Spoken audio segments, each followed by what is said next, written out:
Welcome back to WHIP, Philadelphia's #1 college radio station. On the line with us, we've got a special guest for you today. His name is Tim Panaccio. He is a longtime Flyers beat writer for CSNPhilly.com. Tim, really appreciate a moment of your time. How are you doing today?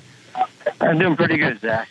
All right, well, that's good to hear. We're happy to have you. Thank you once again. Now, I want to start off with Shane Gostisbehere, because this guy is sweeping the Flyers nation right now.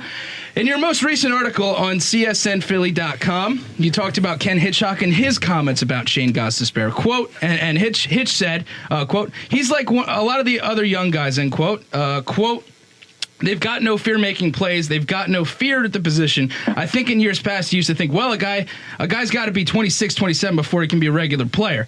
Now it's the other way around. We've got defensemen who are 22, 23 years old that can play in the league. It just seems that the coaching at college and junior level is way more advanced. Now, Gostisbehere has gotten here and made an enormous impact. He had 11 points in 11 games.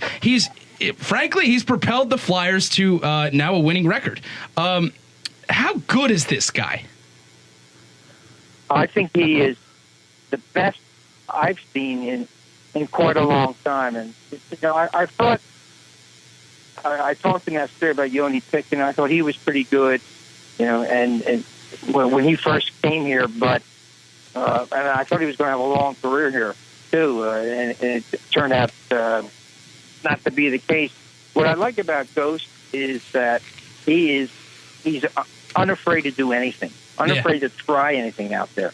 He obviously has the capacity to learn quite a bit in a short time, or they would not have entrusted him with the first unit power play. That's pretty significant in my mind, the fact that he can absorb that stuff very quickly and become an important part of the team on the ice right away.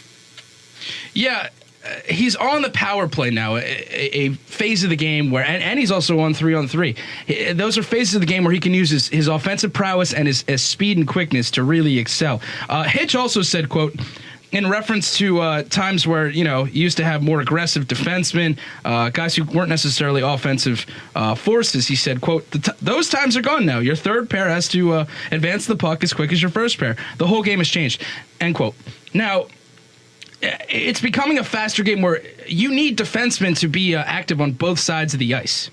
As far as Gostisbehere's ceiling goes, we talked about earlier in this interview that guys don't really hit their primes until 26, 27. Do you think he could be as good, if not better, than Erik Karlsson, a name that many people are throwing around? I don't think he has the size of Erik Karlsson or the reach. He certainly has the skill to do some of the things that Karlsson does. Karlsson's a guy who takes an awful lot of chances and gets burned. And he's 4 years, I think, 2 to 3 years older than Ghost is right now. I think Ghost has the ability to be a lot like some of these flashy European guys. Mm-hmm. A lot is going to depend on how much he can rein himself in early to get the defensive concepts down, because as good as he is offensively, I think the team still wants him to concentrate on the defensive end. And I mean, let's face it, the Flyers have been burned quite a bit in the last couple of years defensively in front of their goaltenders, and it made it a lot more difficult on them than it should be. So I think it is a priority that whoever they have on the ice has some kind of defensive responsibility. And I think that's the one area that Ghost will have to focus on, because it's obvious the offense comes pretty easy to the kid. I'm sorry, it's obvious the offense what? Comes very easily to him. Yeah. When he picks it up, you just put him out there, it's like instant chemistry with some of these guys. Yeah, he has that certain edge that a lot of guys don't have. And you mentioned how he needs to work on his defense. He's not necessarily the biggest guy. He's not going to really hit you, but he's really good with the stick and poke checking and whatnot. He's good on the forecheck. You don't have to worry about that. Sam Morin will do that in a couple of years. Yeah. He's your next Chris Pronger, I think.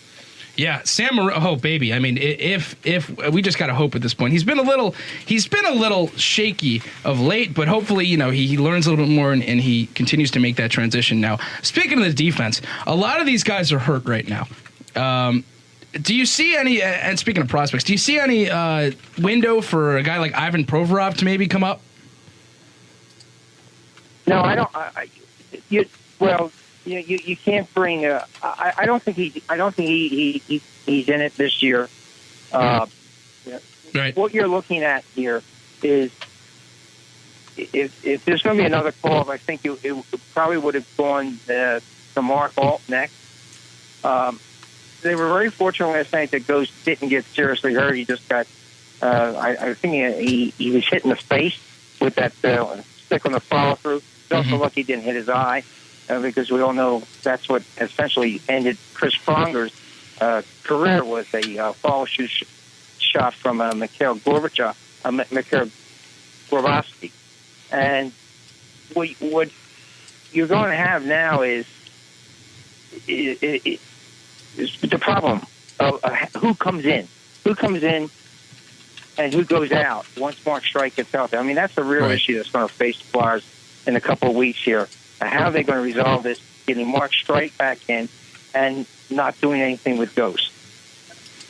Now, the other day, speaking of Mark Streit and moving players in and out of the team, rather, the other day, there was a little bit of a stir at the stadium because Ron Hextall was speaking and nobody really knew what was happening. He really just came out and said, hey, Vinny LeCavalier needed an off day. You know, he just didn't skate. That's all well and good. But you talk about when Streit comes back.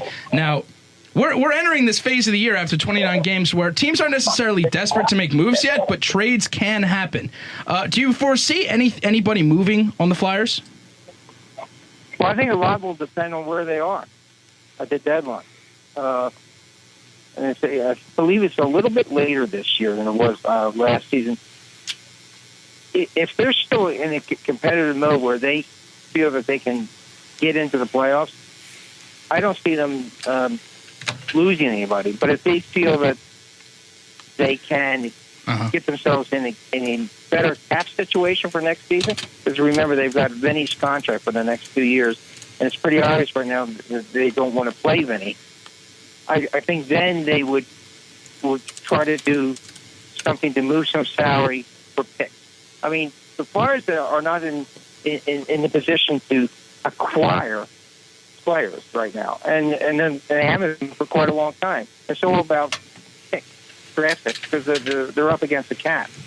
And Ron Hextall, as you know, he's very, very big on drafting people that will play for the future. I mean, you look at the Kings roster that won the Cup 2 years ago, 11 of those players were players that Ron Hextall helped bring to the Kings when he was there as the assistant GM. So he's very big on the scouting and development. He's even going to go over and watch the World Juniors this year, and instead of being with the team when they go out west. That's how committed he is to just looking at what's out there in the future. Speaking of the future, I mean, Hextall has obviously done a great job. The Flyers' future looks extremely bright. I mean, 2-3 years from now, this team could be a real force in the NHL. Just they have so much young talent. And Shane Gostisbehere is right up there as far as their premier talent goes. Now, there's one guy in the minors that's really caught my eye, who may be, honestly, has the potential to be the best player on this team. That man's name is Travis Konechny. I want to get your take on him. How good do you think he could be? Oh, I love what I saw in the preseason. Flashy kid, has some real offensive puck savvy. I predict he will be on this roster, maybe even as early as next season. As good as the Flyers are in their system right now in terms of prospects, too many of those prospects on the defensive side of the puck. They need more guys like Travis Konechny. I mean, he's a kid that they're absolutely are going to push to get up here. I kind of felt Taylor Lear was the guy that was going to have a lot of attention, but after seeing him at the NHL level here for earlier this season, last month, as a matter of fact, I kind of feel that he's probably more like a third-line player. Right. They probably have a lot of forwards right now, young forwards that are second and third liners and not top talent like Konechny. I think Konechny, you hit it right on the head. He's going to be their big chip at some point, and I'd like to see it sooner than later. I agree. I mean, he's gifted. He reminds me of I'm blanking on his name right now, but the Buffalo Bills guy, the new guy. He's really good. Help me out here, Tim. Oh wow, Buffalo Bills. I'm not a Sabres. Bills fan. Sabres. I think it's the Buffalo Bills. I did say Bills. I definitely did. Who's the guy on the Sabres that's really good? I'm blanking on his name right now. The new guy. Do we have Tim? Tim is off the line. We lost Tim. Now, we can try and get him back on the line, but we do have Tim Panaccio back on the line with us. Tim, can you hear us there? Now I can hear you. There we go. All right, better. There you go, Zach. By the way, yeah, good. Thanks for coming back, Tim. And we were talking about Jack Eichel potentially being on the same plane as Travis Konechny. Now, we were talking. The question I posed to you before we lost you was, we talked about the current team and Dave Haxtell. Now, in sports, there's like this, every coach has their own system and whatever, and it takes a while to implement it. But now the Flyers are 29 games into the season. They're 12-1-6. What do you see as far as the system goes at a Dave Haxtell? How would you describe it? An aggressive system, more aggressive than what Craig Berube was more defensive oriented. What Haxtell has here is he generally has two men on the puck in every zone. He tries to have two guys that are going to be hunting for the puck in all three zones, and they are aggressive, and the fact that they're winning now that makes them. You can see there's a little bit more confidence to take some chances of getting the puck in the neutral zone as well as on the forecheck. So that's a big difference than before. That their neutral zone back check is much better than it was in October, when they were still trying to figure out whether the centerman was going to cover the middle or whether one of the defensemen were going to come into the middle. I think that has improved tremendously. And, like I said, the team right now is winning, and that means so much because there's a real confidence in the room that was missing for quite a long time, all through the month of October, in fact. All right, this is Tim Panaccio speaking with us here on Stadium Talk. Now, Tim, the first 12 games of the year, Claude Giroux had 4 goals, 2 assists, 6 points. And the last 17, he has 7 goals, 14 assists, and 21 points. What do you think is behind the turnaround in Claude's game that is obviously reflecting on the Flyers' winning record? Well, I actually believe that the turnaround is partly due to the fact that he's getting some very nice help from Braden Shen. Braden Shen has been remarkably good on that top line there as an assist man, and he's giving them points that he wasn't getting with Jake Voracek. Jake Voracek is going to have, I think, a little bit of a rough time getting back up top. Claude is playing with confidence. He's moving his feet. He's happy. He's been very, very. What's the word there? Very candid.